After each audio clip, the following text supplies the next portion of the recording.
The cyclist who broke art history. I never thought I could change the way we look at art, but that's what happened when I found out about Maurice de Vlaminck. Look at this color. Vermilion red. Today, if you see a red tree in a painting, you don't panic. You just think it's style. But in 1905, this red wasn't just a color, it was an insult. When this painting was shown in Paris, critics didn't just dislike it. They thought he was trying to destroy the very definition of art. They called him a wild beast, a fauve. But the man who painted this wasn't an art professor. He wasn't a student at the Beaux-Arts.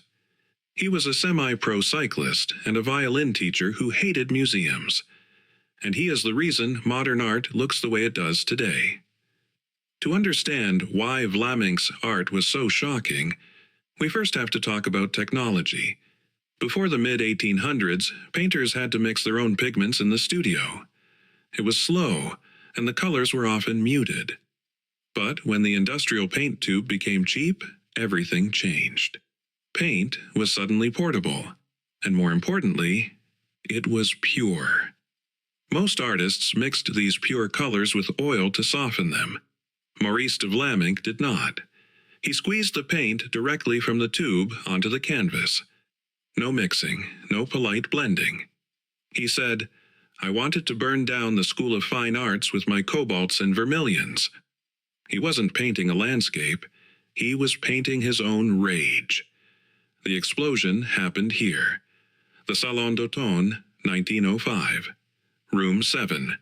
Vlaminck, alongside Henri Matisse and André Derain, hung their work together.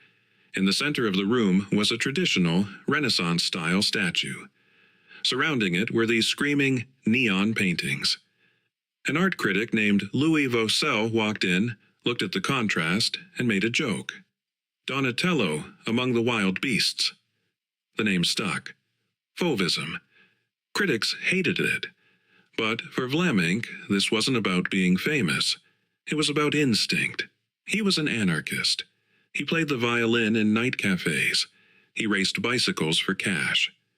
He applied that same physical energy to painting.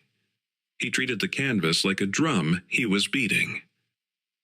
If you look at his painting, The Tugboat, you see something interesting happening with the color theory.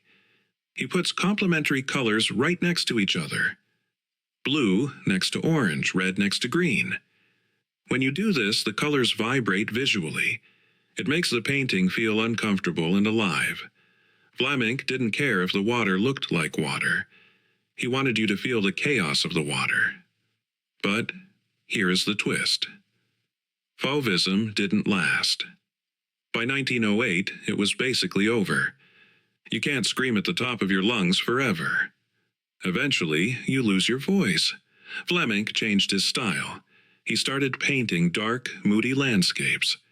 He actually ended up hating his old, colorful work.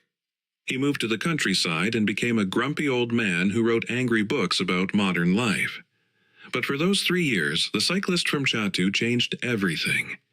He proved that color doesn't have to describe an object. Color can just be emotion.